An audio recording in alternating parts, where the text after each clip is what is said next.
kami Selendang Pandang.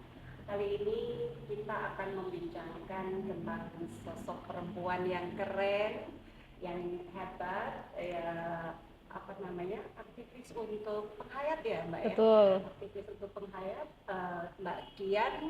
Nama lengkapnya Mbak Dian? Nama lengkap saya Dian Yeni Cahyawati. Oh, Mbak Dian Yeni Cahyawati. Nanti mungkin Mbak Dian bisa memperkenalkan lebih jauh.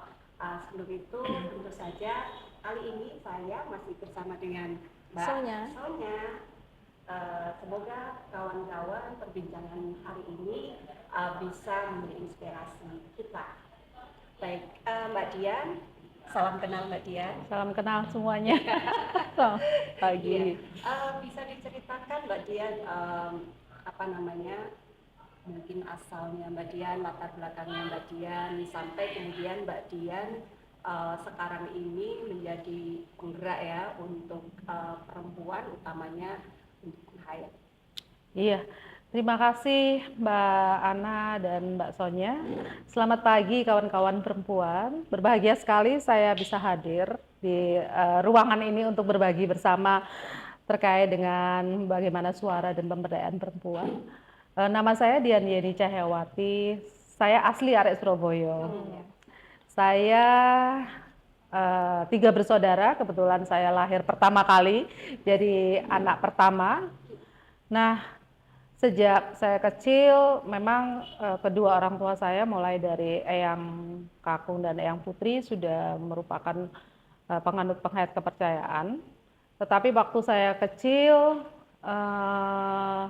regulasi dan kesempatan yang diberikan negara memang tidak banyak untuk pendidikan kepercayaan. Pada saat itu saya mengambil salah satu agama, tetapi di rumah keluarga mendidik saya sebagai seorang anak yang meyakini dan menjalankan ritual kepercayaan itu. Jadi SD itu saya mengambil salah satu agama, kemudian SMP saya berpindah mengambil salah satu mata pelajaran yang berbeda dengan SD karena di SD itu saya kesulitan untuk memahami bahasa Arab, gitu.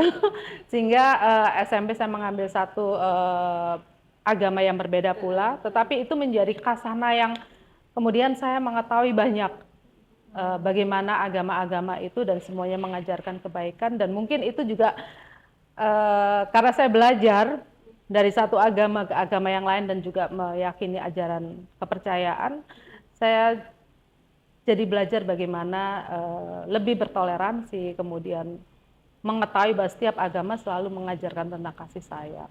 Itu yang pertama. Tapi baru sekitar 20 tahun terakhir ini saya mulai terjun lebih serius untuk melakukan pemberdayaan perempuan di ruang penghayat. Nah, sebelumnya saya lebih banyak berada di internal komunitas Sakta Dharma di Surabaya saat itu. Oke. Mbak Dian, tadi yang saya tertarik yang ke waktu SD, masuk ke agama, ikut agama A gitu ya. Terus SMP pindah ke agama B. Nah, ini peran orang tua gimana waktu itu? Atau itu dari Mbak Dian sendiri atau itu disuruh orang tua atau bagaimana? Karena kalau kita melihat pendidikan terkait dengan kepercayaan terhadap Tuhan Yang Maha Esa itu kan memang kayaknya belum ya. Sudah, tapi kayaknya masih ada pada zaman itu. Nah, iya, belum. Apakah pada zaman itu kayaknya memang belum ada. Nah, itu apakah memang itu dari Mbak Dian sendiri untuk memilih agama-agama yang tadi sudah dipilih Mbak Dian atau dari orang tua? Iya. Ketika saya masuk SD tentu itu arahan orang tua ya. Namun pada saat itu saya mengingat kelas 5 SD kalau tidak salah mulai ada pelajaran bahasa Arab dan saya ketinggalan jauh karena memang tidak mempelajari belajar, itu gitu. Nilai ujian saya itu jeblok banget saat itu dan kemudian saya menangis, saya nggak mau pulang dari sekolahan. Dulu itu masih ada THB namanya. THB, ujiannya itu namanya THB. Karena begitu ngelihat nilai saya jelek, saya nangis. Kemudian saya bilang sama ibu saya bahwa nanti SMP saya akan pindah pada pelajaran yang bisa saya pelajari lebih mudah begitu. Lalu ibu saya mengatakan, ya nanti terserah kamu. Kalau kamu merasa bahwa ini sulit, kamu boleh belajar agama yang lain. seperti itu Mbak Sonia. Jadi Dan ada kebebasan ada kebebasan. di dalam keluarga, ada kebebasan. Nah, berarti sampai pada akhirnya Mbak Dian memilih untuk akhirnya mengikuti agama orang tua, dalam hal ini adalah sudah mantap dengan penghayat. Nah, itu pada usia berapa? Sebenarnya mulai kecil saya tuh sudah punya keyakinan dan kemantapan ya bahwa apa yang saya lakukan setiap hari di rumah itu adalah ritual kepercayaan. Jadi mulai dari kecil meskipun di sekolah itu juga ikut Iya. Penyesuaian aja Iya, berarti karena gitu ibu ya. dan bapak saya mulai saya kecil itu setiap malam selalu mengajarkan saya untuk sujud sebelum tidur misalnya itu. Tapi di sekolah itu sebagai upaya untuk mengisi rapot ya, karena rapot kita kan nggak boleh kosong dan agama itu sangat menentukan sekali. Gitu. Jadi saya di sekolah itu hanya sebagai pelajaran, tetapi ritual dan perilaku saya benar-benar diatur oleh ajaran kepercayaan. Ya berarti untuk apa namanya kepercayaan ini memang sudah turun temurun gitu ya Betul, dari orang turun tua. temurun. Ya, kalau ada penyesuaian memang pada masa itu kurikulum apa namanya untuk penghayat ini belum ada masuk. Belum juga, ada, gitu. belum ada. Tapi hari ini Sudah ya. hari ini sudah. Jadi ada Permendikbud nomor 27 tahun 2017. Itu anak didik kepercayaan mulai SD sampai perguruan tinggi sudah bisa mendapatkan pendidikan kepercayaan di setiap sekolahan. Kebetulan saya juga salah satu penyuluh kepercayaan di 16 sekolah saat ini. Di Surabaya. SD, SMP. SD, SMP, SMA. Karena memang penyuluhnya masih terbatas. Gitu. Kalau penyuluh itu masuk dalam kayak semacam organisasi tersendiri atau memang sudah masukkan kalau misalnya di sini kalau misalnya nih Kemenak kayak gitu ya, itu kemudian ada beberapa lembaga turunannya kayak misalnya pengawas yang nanti akan mengawasi kinerja guru kayak gitu. Kalau yang penyuluh itu juga kayak ada organisasi. Penyuluh karena kami ada di Kementerian Pendidikan dan Kebudayaan, Dirjen Kebudayaan, Direktorat Kepercayaan dan Masyarakat Adat, maka untuk penyuluh kepercayaan itu memang berada dalam Kemendikbud, tapi dikelola dalam organisasi payung kepercayaan yang namanya Majelis Luhur Kepercayaan Terhadap Tuhan Yang Maha Esa Indonesia. Majelis Luhur Kepercayaan Terhadap Tuhan Yang Maha Esa Indonesia, disingkat MLKI karena panjang. MLKI. MLKI. Oke. Iya Mbak Dian, karena mungkin bagi kami penghayat kepercayaan itu kan mungkin bagi kami sesuatu yang asing atau apa gitu ya. Asing dalam arti karena kami tidak pernah bergelut dengan itu ya. Nah, nggak apa-apa deh untuk awal-awal kita bahas dulu yang penghayat, nggak masalah ya Mbak ya. Untuk kemudian nanti kami ingin melihat bagaimana seorang perempuan ini dalam hal ini adalah seorang penghayat itu bisa memiliki semangat untuk pemberdayaan perempuan. Nah, penghayat dulu Mbak. Penghayat di sini kalau tadi Mbak Dian sudah bicara tentang sujud segala macam itu ya. Nah, itu kalau dalam hal ritualnya itu kira-kira boleh diceritakan deh gimana sih sebenarnya ritual dari penghayat itu seperti apa, atau aliran ya. Saya mendengar penghayat ini ada banyak sekali, ya kan? Nah, kenapa sih bisa muncul ada banyak sekali misalnya aliran-aliran itu gitu ya? Banyak misalnya Sunda Wiwitan, Mbak Dian Sabto Dharma, terus apalagi ada banyak, itu gimana Mbak kira-kira? Kebetulan karena saya adalah penghayat Sabta Dharma dan di Indonesia hari ini ada sekitar 170 organisasi. Nah, Sabta Dharma itu di antara dari sekian banyak itu. Nah, kalau ditanya bagaimana awalnya aliran-aliran itu muncul, saya sendiri tidak memahami hal itu. Cuman yang saya pahami adalah bahwa di setiap lokasi daerah, utamanya daerah-daerah adat, itu selalu ada satu ajaran ketuhanan yang itu memang lahir dari kearifan lokal bangsa Indonesia. Siapa pembawa ajarannya itu bermacam-macam. Nah, itulah yang menjadi awal dari mungkin ada banyak. Karena menurut sejarah yang kami dapatkan memang sebelum agama-agama itu ada, maka bangsa Indonesia ini sebenarnya sudah mengenal nilai-nilai ajaran ketuhanan, namun itu tidak ada nama-namanya. Tapi mereka menjalankan ritual bahwa meyakini Tuhan itu ada dan berada dalam kehidupan alam semesta ini. Gitu. Kayak apa, meleburkan jiwa ke alam, Betul. cara bersyukur kepada Iya. Tuhan gitu ya. Seperti Itu itu. juga berarti ada hubungan yang erat juga dengan adat ya. Betul, beririsan dengan adat. Tidak hanya, kan istilahnya seringkali kita menuju kejawen, agama kejawen, tapi sebetulnya di Sumatera, di Kalimantan itu Ya, sebenarnya juga ada. ada. Nah, kejawen itu hanya untuk penghayat yang berada di Jawa. Betul ya. Tapi bahwa di Kalimantan juga ada Kaharingan, kemudian ada Parmalim di Sumatera Utara, di Sulawesi Utara juga ada Mapurundo, atau apa namanya, adat Musi di Sulbar gitu ya. Itu tidak, sebutannya tidak kejawen, tapi penghayat kepercayaan, karena kejawen itu kan lebih ke filosofi Jawa gitu. Gitu. Oke. Terkait dengan alam, Mbak Dian ya, bahwa ini adalah satu kesatuan gitu ya. Kalau mau bicara tentang alam itu, bagaimana saya melihat penghayat ini selalu fokusnya itu selalu pada alam semesta, bagaimana Tuhan menciptakan alam ini, bagaimana hubungan manusia dengan makhluk-makhluk yang lain, baik itu tumbuhan, organik yang lain seperti itu. Nah, ini bagaimana Mbak Dian melihat alam semesta ini sebetulnya seperti apa sih kayak gitu? Iya. Hubungannya adalah bagaimana jika ada alam yang kerusakan alam, dalam hal ini adalah bagaimana sih ketika alam itu terus dirusak sama manusia. Nah, ini kan terkait banget ketika bicara tentang penghayat itu ya, karena saya memahami agama ini, kepercayaan ini adalah selalu mengedepankan tentang alam semesta ini. Ketika ada sesuatu yang rusak, apa nih yang kita kan nggak tahu, mungkin yang kalau agama lain atau manusia lain mungkin itu EGP gitu ya, ya itu memang sudah waktunya rusak gitu. Nah, kalau teman-teman penghayat Mbak Dian nih gimana kalau melihat seperti itu? Jadi pertanyaan sangat menarik menurut saya, dan ini menjadi perbincangan yang cukup serius ya ketika kita berbicara soal alam, terlebih lagi dengan situasi perubahan iklim hari ini.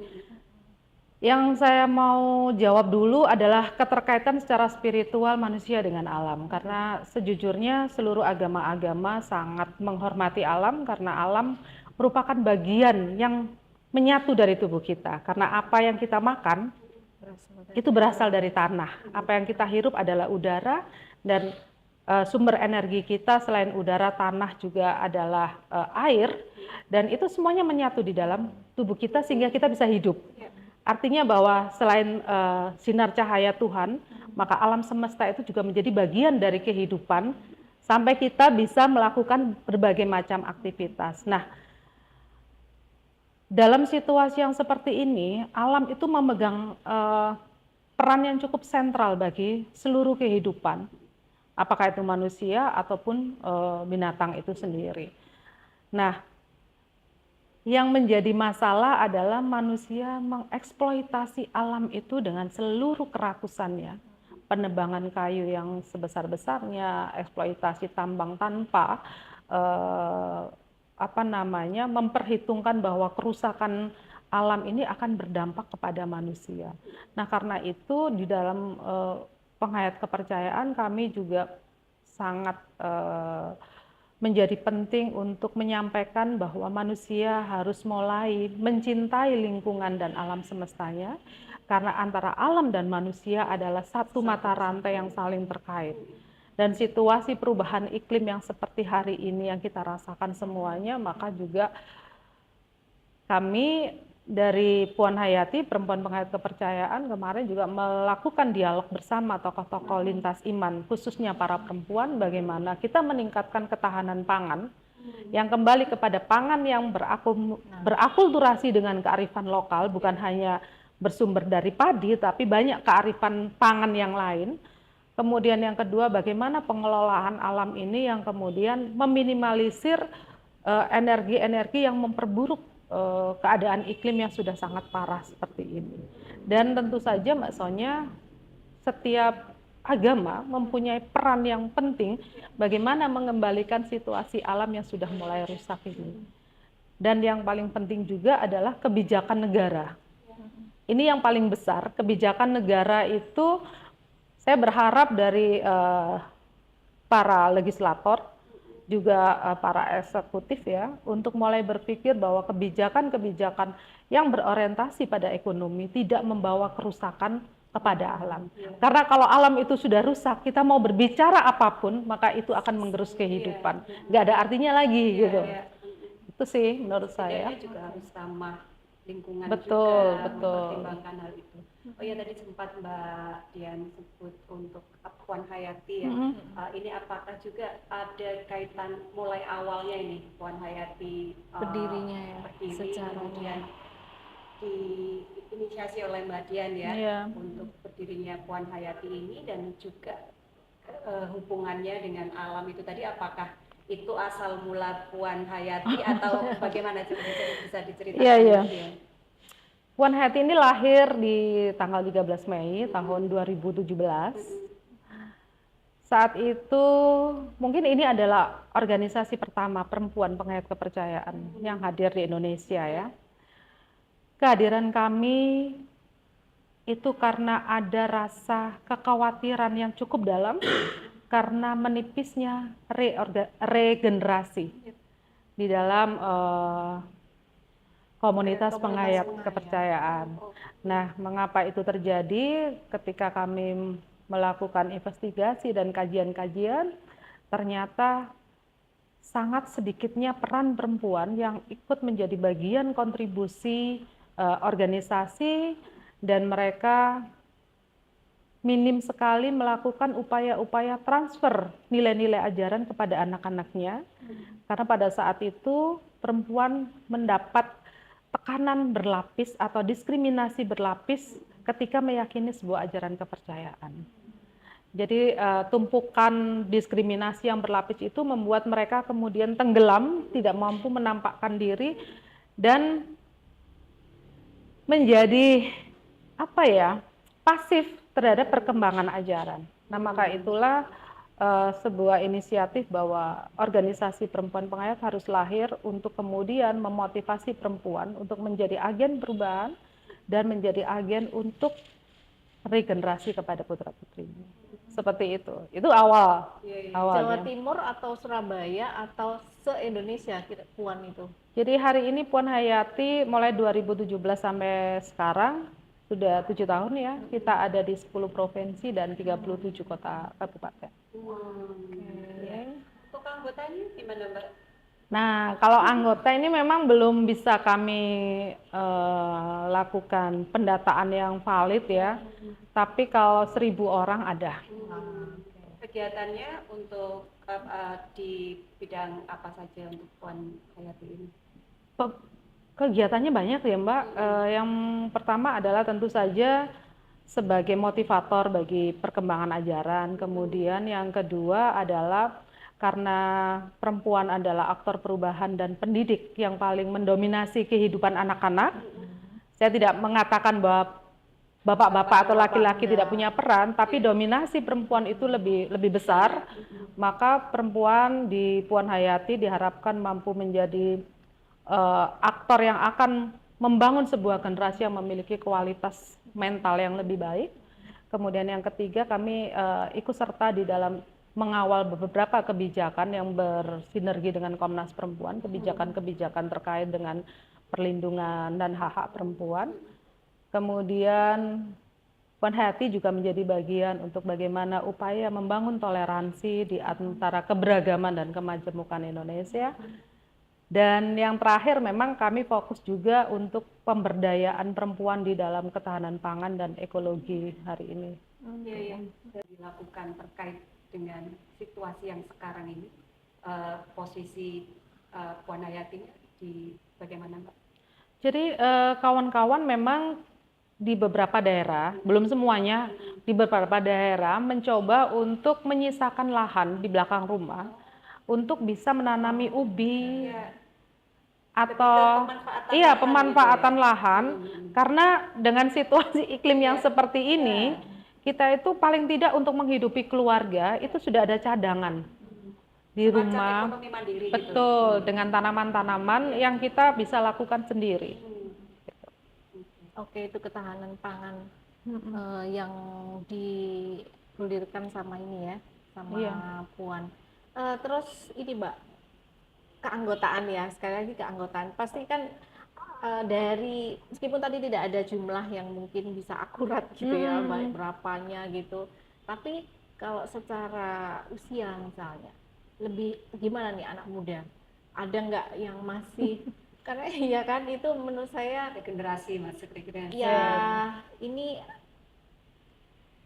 ada nggak mereka, ada berapa ketimpangan itu ada nggak? Misalnya ibu-ibu atau perempuan yang sudah berusia 50 ke atas atau Iya. anak mudanya berapa atau paling tidak maksud saya ini bicara tentang saya ingin tahu tentang anak mudanya. Jadi kalau di Puan Hayati lebih dominasi umur 40 tahun ke atas ya. 40 ke atas. Nah, anak-anak muda yang dibawa ini yang perempuan ya, Mbak. Ini memang sangat sulit sekali. Yang pertama ketika mereka ada, itu mereka sibuk dengan kegiatan belajar. Atau mereka lebih memfokuskan diri pada bagaimana pemenuhan kebutuhan ekonomi. Kemudian yang kedua, regenerasi ini juga sangat lambat di ruang perempuan. Karena perkawinan beda agama itu menjadi faktor salah satu hambatan regenerasi karena ada banyak perempuan yang kemudian dia berpindah keyakinan seperti itu. Jadi faktor anak muda ini jadi apa ya, kolaboratif dan tumpang tindih ya, masalah yang menghambat mereka untuk bisa memberikan kontribusi maksimal kepada organisasi. Tetapi secara jumlah masih cukup banyak. Iya. Nah, terkait dengan anak muda, gimana nih mereka cara melihat mereka ya teknologi ya, bagaimana mereka melihat teknologi ini untuk ada nggak dari mereka di Puan itu untuk mengembangkan itu untuk misalnya bukan menyebarkan ya, tapi paling tidak ini loh aku masih ada kayak gitu. Ada nggak kira-kira menyuarakan tentang ini? Jadi di tempat kami kemudian dibentuk satu organisasi tersendiri yang namanya Gema Pakti. Gema Bakti. Gema Pakti. Oh, Gema Pakti. Generasi Muda Penghayat Kepercayaan. Nanti takutnya kalau kumpul dengan ibu-ibu mereka merasa jengah ya, karena bukan satu varian lah ya atau satu generasi gitu. Sehingga ada organisasi sendiri yang mereka tempat berkumpul anak-anak muda yang kemudian program-program itu juga sangat beririsan dengan kedinamisan dari jiwa mereka, misalnya ada camping bersama, perkemahan, kemudian pelatihan-pelatihan yang itu pelatihan-pelatihan yang sekarang banyak digemari, misalnya konten-konten kreatif. Yang seperti itu. Jadi ada dunianya sendiri, ada wadahnya sendiri seperti itu. Ya, sepertinya kalau misalnya kita ngomong tentang apa ini keterlibatan anak muda ya, utamanya untuk perempuan, itu sepertinya tidak hanya di Puan Hayati aja ini, kayaknya hampir semua gerakan perempuan mengalaminya. Nah ini strateginya Mbak Dian ini untuk bagaimana sih caranya ini untuk apa namanya membangkitkan kembali ya, selain banyak memberi wadah tersendiri bagi perempuan muda ini untuk memberi wadah tersendiri, apalagi strategi yang dilakukan di Puan Hayati ini. Oke. Jadi yang pertama yang kami lakukan adalah di level dasar, setiap anggota ataupun pengurus itu mendapatkan pendidikan kesetaraan gender. Itu menjadi level basis awal, sehingga mohon maaf, di penghayat kepercayaan itu erat hubungannya dengan budaya patriarkal ya. Sehingga pendidikan kesetaraan gender atau feminis ini menjadi penting untuk mereka melihat siapa dirinya dan apakah dia memiliki peran dan mampu memiliki peran dan kontribusi yang sama dengan laki-laki. Itu kami lakukan setiap 5 tahun sekali, setiap pergantian kepengurusan itu harus mendapatkan itu di setiap kota, kabupaten, dan provinsi. Kemudian yang kedua adalah memberikan pembekalan pelatihan-pelatihan sehingga mereka memiliki rasa pede ya, atau keyakinan bahwa saya memiliki kapasitas. Karena dengan kesadaran kesetaraan gender dan memiliki kapasitas, perempuan itu memiliki daya juang. Dua hal itu menjadi penting. Dan yang ketiga, kami melakukan upaya untuk pelatihan pemberdayaan ekonomi kreatif. Karena tiga hal, ketika perempuan sudah memiliki kesadaran gender, memiliki kapasitas, tanpa memiliki kemandirian ekonomi, itu juga menjadi hal yang sangat rentan. Maka tiga hal ini harus dimiliki oleh perempuan, sehingga mereka mampu bergerak lebih optimal di dalam melakukan upaya-upaya kerja dan kontribusi.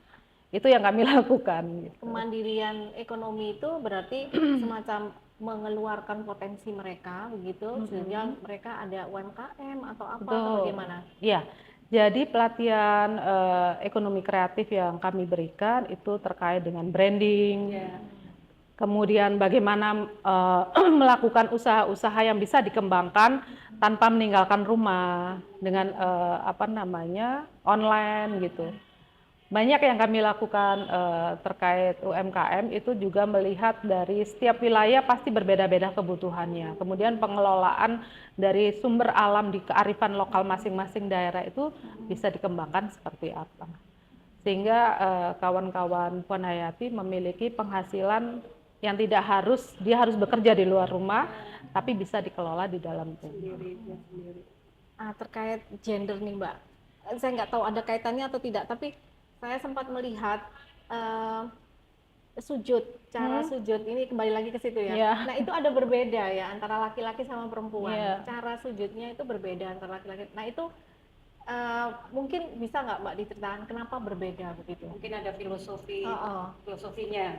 Tapi benar atau tidak ya? Ada perbedaan cara melakukan sujudnya. Ini di Sabta Dharma ya, khusus di Sabta Dharma. Karena ritual di penghayat kepercayaan dari 170 organisasi itu juga berbeda-beda. Kalau di Sabta Dharma memang sujudnya perempuan itu dengan timpu. Duduk timpuh itu kayak harusnya bisa kayak orang sinden itu loh. Sinden. Duduknya timpuh. Nah, di bawahnya gitu. Jadi kita duduk di kakinya kita gitu. Sinden itu kan gitu. Karena mungkin itu lebih, kalau nilai filosofinya nggak ada ya. Cuman karena dengan timpuh itu lebih kayak sopan gitu ya. Karena wahyu yang didapatkan memang seperti itu. Dan kalau laki-laki itu duduk bersila. Bersila. Jadi kalau perempuan kan biasanya kita kalau di sanggar sujudnya harus pakai kain ya Mbak. Gitu. Kain semacam atau rok ya. Rok. Dengan tidak duduk. celana, artinya tidak. Kalaupun kita pakai celana harus ditutup dengan kain supaya saat kita membungkuk itu pantat kita tertutup dengan baik gitu ya. Nah, mungkin itu hanya karena lebih tampak lebih kalau perempuan lebih sopan, kemudian yang laki-laki ya memang kalau bersila kan mesti laki-laki biasanya pakai celana ya, jadi tidak mengganggu gitu. Sebenarnya juga mirip-mirip ajaran yang lain. Agama Islam kan juga ada perbedaan cara beribadah juga kan, walaupun tidak mencolok tapi ada saat-saat tertentu yang berbeda antara gerakan perempuan dan gerakan laki-laki mungkin juga sama juga ya. Kalau perbedaan kalau yang di Islam itu kan namanya di Islam, mungkin di agama yang lain juga tata cara beribadah itu kan kita ada wahyunya ini tertera di Al-Qur'an kayak gitu. Nah, kalau yang di penghayat ini apa juga semacam itu atau gimana, Mbak? Iya, kalau di Sabta Dharma itu juga ada wahyunya. Dan itu ada di dalam buku Dasawarsa namanya, 10 tahun penerimaan ajaran, itu ada. Ada wahyunya namanya wahyu sujud, bagaimana kita menembah kepada Tuhan. Kemudian ada namanya wara 7. Wara 7 itu adalah 7 aturan wajib yang harus dilakukan oleh setiap penghayat Sabta Dharma. Dan kemudian ada sesanti yang merupakan semboyan dan ada simbol pribadi manusia. Jadi 10 tahun penerimaan ajaran itu ada di dalam bukunya namanya Dasawarsa. Kalau saya baca Wawayah 7 itu luar biasa ya. Wawarah ada Pancasila, 7, iya. Wawarah 7 itu bagaimana Pancasila terhadap ketuhanan. Mungkin bisa dijelaskan itu Mbak, Wawayah 7 itu luar biasa itu mulai Jadi dari... iya Mbak, itu Wawarah 7 itu salah satu wahyu yang diterima oleh Bapak Pantun Agung Sri Kutomo, di mana nomor 1 itu merupakan landasan bahwa setiap manusia harus tunduk dan taat tanpa syarat kepada Tuhan. yang artinya kita harus melakukan sujud atau manembah setiap hari kepada Sang Pencipta. Kemudian nomor 2 sampai nomor 3 adalah bagaimana setiap penghayat kepercayaan itu harus mencintai tanah tempat kita berpijak, yang kemudian diimplementasikan harus mencintai negaranya dan tunduk pada aturan-aturan negaranya. Kemudian nomor 4 itu bagaimana welas asih itu harus dilakukan kepada sesama tanpa pamrih. Itu. Kemudian yang nomor 4, nomor 5 adalah bagaimana setiap manusia harus mampu menjadi penerang dan membawa kebahagiaan bagi orang-orang di sekelilingnya. Itu. Kemudian yang nomor 4, 5, 6. Nomor 5 itu adalah bagaimana setiap penghayat Sabta Dharma itu berani hidup berdasarkan atas kekuatan dirinya sendiri. Jadi harus bekerja, tidak boleh menggantungkan ke orang lain gitu. Dan nomor 6 adalah bagaimana setiap warga Sabta Dharma itu harus memiliki budi pakarti luhur dalam setiap tutur kata, sikap, perilaku, sehingga keberadaannya selalu membawa kebahagiaan bagi sekitarnya dan mampu membawa pencerah. Dan yang terakhir nomor 7 adalah setiap orang ini harus memahami bahwa kehidupan ini tidak ada yang abadi, selalu berubah-ubah. Maka dengan berubahnya kehidupan yang setiap waktu itu, kita harus siap menerimanya dengan penuh keikhlasan dan tetap tangguh menghadapi semuanya. Itu nomor 1 sampai 7. Itu saja saya menyampaikan garis besar dari studi. Iya. Tempat ibadahnya sanggar ya? Sanggar. Jadi di sanggar itu apakah memang ada kayak misalnya masjid sholat 5 waktu gitu ya. Nah kalau di sanggar itu, kalau gereja mungkin kita kenal mungkin setiap hari Minggu misalnya. Nah kalau di sanggar itu bagaimana? Jadi kalau di sanggar itu setiap waktu bisa dilaksanakan. Setiap waktu. Iya, jadi kita sujud itu tidak ada waktu-waktu tertentu. Setiap kita senggang waktu, kita boleh melaksanakan itu. Tapi karena sujud itu waktunya cukup lama, maka kita mengambil waktu yang benar-benar cukup senggang, dan harusnya itu menjadi kewajiban kita setiap hari minimal sekali kita bersujud, tapi lebih dari itu lebih baik. Dan sanggar itu bukanya macam-macam, Mbak. Kalau di tempat saya di Sanggar Jemur Sari itu setiap hari Jumat. Jemur Sari ya. Jadi setiap sanggar itu boleh. Saya bukanya setiap hari Rabu atau setiap hari apa. Sehingga kalau saya nggak bisa hari Jumat di Sanggar Jemur Sari, saya bisa ke Sanggar Lebak Jaya gitu. Jadi di Surabaya ini setiap hari ada sanggar yang buka. Gitu. Itu memang tempat beribadah. Tempat beribadatan di sanggar. Kalau misalnya di rumah ada juga yang punya sanggar, atau sanggar itu ya digunakan tersendiri dan digunakan secara bersama-sama, atau misalnya kalau misalnya di Islam gitu kan ada, kita punya musola kecil sendiri kayak gitu, atau gimana kalau yang sanggar itu sama juga? Kalau di Surabaya ini ada 9 sanggar umum yang itu sudah atas nama yayasan, tapi juga masih ada beberapa yang sanggar di rumah-rumah gitu, untuk keluarga dan masyarakat setempat gitu yang bisa dipakai. Iya, hampir sama sebenarnya, sama yang Wawayah 7 itu loh Mbak, sebetulnya kan ya itu manusia seutuhnya gitu ya. Kalau kita berketuhanan pasti kita berkemanusiaan. Kalau kita berkemanusiaan pasti kita memiliki alam sekitar juga gitu kan. Sampai pada keadilan itu ya. Kalau ngomong soal Pancasila itu sebetulnya kan terkait dengan Wawayah 7 itu sebetulnya kan ya.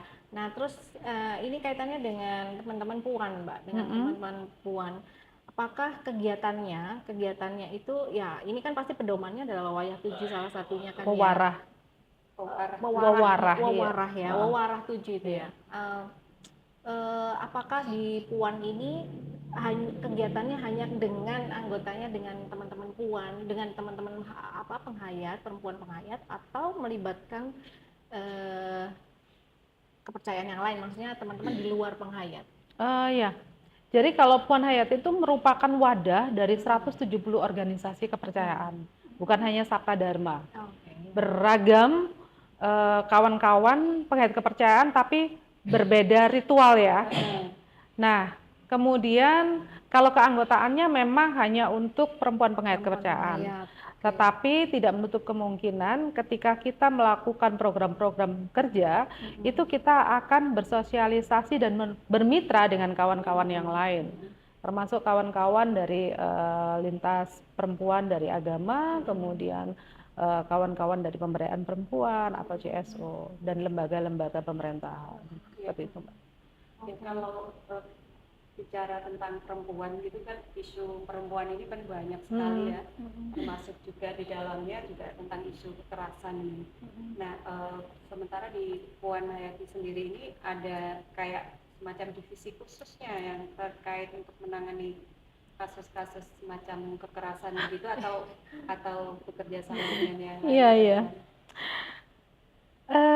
Ini merupakan salah satu agenda 10 tahun Puan Hayati, jangka panjang ya. Sampai di 7 tahun ini kami bersinergi dengan Komnas Perempuan, beberapa kali ikut pelatihan, namun kami belum memiliki shelter pengaduan. Kalau dikatakan apakah di Puan Hayati tidak ada kekerasan, pastilah ada. Tetapi memang keberadaan organisasi Puan Hayati belum sampai menjangkau kepada ketersediaan shelter. Karena menurut kami, ini yang baru 7 tahun, keberadaan shelter itu harus memiliki sumber daya yang cukup baik untuk mengadvokasi, pemulihan, dan sebagainya. Nah, sumber daya kami belum sampai di situ, tetapi ini menjadi bagian dari agenda penting untuk suatu saat kami memiliki shelter yang bukan hanya untuk menampung korban dari kekerasan dari kawan-kawan perempuan pengayat, tetapi bisa juga mencakup teman-teman perempuan dari kelompok minoritas yang lain. Tidak ada kerjasama misalnya dengan kepolisian atau dengan dinas sosial misalnya, jadi ada pengaduan ke teman-teman Puan, tapi terus itu dialihkan kemana karena di Puan sendiri belum ada shelter gitu. Belum, Mbak. Belum, ya? Dan selama ini memang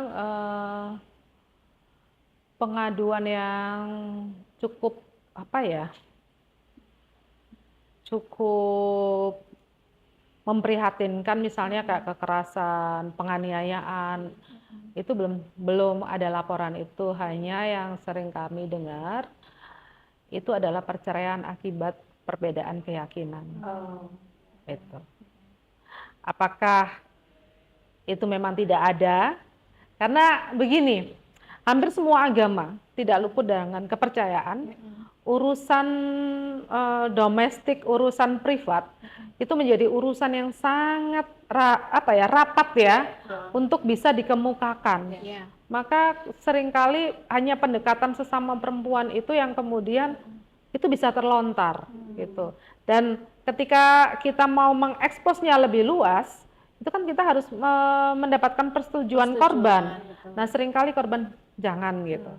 Nah, mungkin kita memang nggak bisa langsung radikal untuk melakukan itu, tetapi penguatan kapasitas antara perempuan dan laki-laki untuk duduk bersama, mendengarkan bagaimana membangun harmonisasi antar pasangan sehingga kekerasan terhadap perempuan baik di dalam rumah maupun di luar rumah itu bisa saling terkomunikasikan dengan baik. Masih di taraf itu yang kami lakukan, Mbak.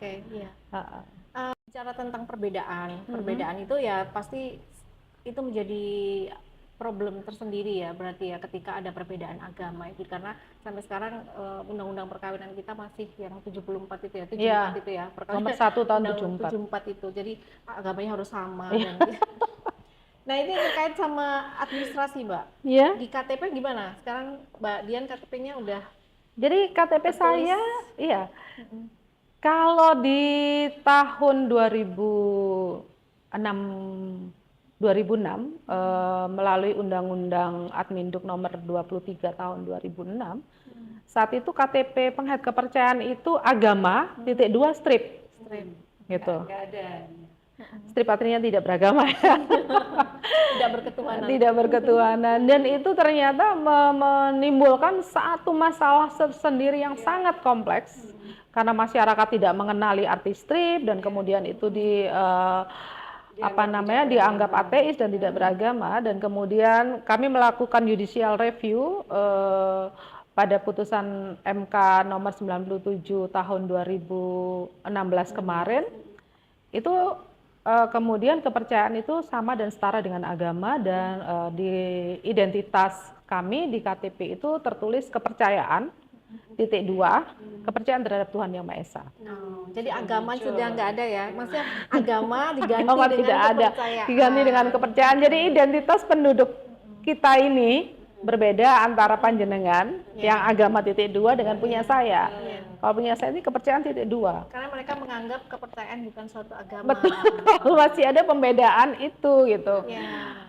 Nah, saya juga nggak ngerti sampai kapan bangsa ini harus mengeluarkan banyak anggaran dan kita sibuk berdebat masalah keyakinan gitu ya. Semoga nilai-nilai toleransi semakin tahun semakin bisa menjadi kesadaran bersama. Kalau misalnya kita menengok ke belakang sedikit terkait itu kan di tahun-tahun sebelum munculnya putusan 2016 itu kan ada banyak sekali diskriminatif yang diterima oleh penghayat ini ya. Kalau setelah 2016 itu bagaimana? Apakah juga masih banyak diskriminasi yang dirasakan oleh penghayat ini? Kalau misalnya ada, pada hal apa saja? Jadi setelah hasil putusan MK tahun 2016 memang ada banyak regulasi yang kemudian menjadi lebih baik. Keluarnya regulasi Permendikbud untuk anak didik kepercayaan, kemudian perkawinan itu sudah semakin lancar. Perkawinan yang dilaksanakan antar penghayat kepercayaan itu sudah beberapa kali dilakukan dan tanpa ada masalah. Lalu juga sumpah jabatan sudah bisa, ada banyak ruang-ruang yang memberikan kesetaraan bagi kami, tapi bukan berarti semuanya selesai. Karena faktanya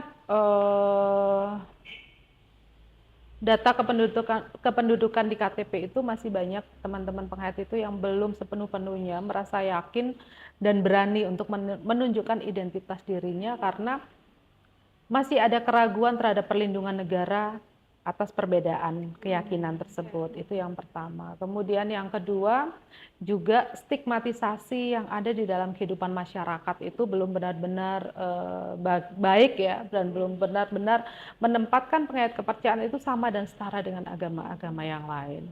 Mereka masih menganggap ini klinik, sesat dan sebagainya, sehingga terutama di daerah-daerah itu masih berpikir 1000 kali untuk mengganti identitas sebagai kepercayaan. Dan yang ketiga, memang beberapa kasus masih terjadi walaupun sudah semakin minim. Terutama karena saya penyuluh pendidikan, itu masih ada sekolahan yang kemudian melakukan penolakan terhadap anak didik kepercayaan. Hal-hal yang seperti itu masih menjadi masalah walaupun tidak sekencang dan sebanyak dahulu kala itu, tetapi ini belum benar-benar selesai. Dan yang paling rumit adalah masalah psikis, yang diskriminasi panjang itu menghasilkan ketakutan yang tidak serta-merta ada regulasi kemudian semuanya kemudian selesai. Tapi ini butuh proses panjang, saling menguatkan, dan bukti-bukti bagaimana negara memberikan komitmen yang benar-benar setara dan berkeadilan itu benar-benar kami butuhkan. Ya mungkin salah satunya Puan ini ya, Puan Hayati ini yang banyak kegiatan ke masyarakat, bagaimana menunjukkan bahwa ini loh sebetulnya yang kami anut, kepercayaan tidak seperti yang kalian kira. Seperti itu ya Mbak ya. Oke Mbak Dian, apa nih harapan Mbak Dian ke depan untuk sebagai penggerak dalam hal ini adalah Puan Hayati untuk masyarakat, untuk ini bagaimana? Harapan saya, karena perempuan menduduki jumlah yang cukup besar, hampir setara dengan jumlah laki-laki di Indonesia, maka peran perempuan sebagai agen perubahan itu menjadi penting, baik membangun mental bangsa, kemudian bagaimana membangun toleransi, itu harus dimulai dari cara berpikir perempuan untuk menghasilkan generasi-generasi bangsa yang lebih baik. Karena dominasi dan pendidikan pertama dalam perkembangan peradaban manusia itu sesungguhnya ada di tangan perempuan. Maka kalau bangsa ini jatuh pada keterpurukan mental dan degradasi kehidupan dan menurunnya nilai-nilai peradaban, itu tidak jauh-jauh merupakan perempuan yang memiliki tanggung jawab di ruang ini itu lalai gitu. Maka bagaimana gerakan perempuan ini, mari bersama-sama membangun kesadaran kembali untuk menjadi agen perubahan, membangun peradaban yang lebih baik dan membangun iklim alam semesta ini lebih ramah kepada kehidupan manusia. Saya kira itu butuh perjuangan semua perempuan dan menyatukan satu visi bersama untuk bergerak lebih maju dan memberikan kontribusi terbaik bagi kehidupan. Luar Saya kira biasa. itu. Yes. Ya, Mantap. sebetulnya ini Masih masih banyak banyak ya, luar yang biasa. ingin kita Iya. apa namanya ketahui, Iya. tapi ya karena waktu juga, Oke. Mbak Dian juga Ya, sepertinya ada urusan Saya- lain. Perempuan yang sangat sibuk Iya. dengan saya sangat berterima kasih juga ada di ruang ini bisa berbagi dan Berbagi. kemudian saling memotivasi Iya, satu dengan iya, yang lain. Ya. Iya. Terima kasih sekali Iya. Mbak Dian. Ya, baik teman-teman, begitu pembicaraan yang seru dengan Mbak Dian tentang Puan Hayati dan juga penghayat. Bagaimanapun kita tahu bahwa seperti yang tadi dibilang Mbak Dian, mari kita bersama-sama untuk mengubah, dimulai dari perempuan, cara berpikir perempuan, berbeda-beda itu biasa. Jadi mari kita lakukan secara bersama. Iya. Terima kasih. Terima kasih, Mbak terima Dian. kasih, Sampai Rayu. bertemu di Selendang Selendang Pandang Pandang berikutnya. berikutnya.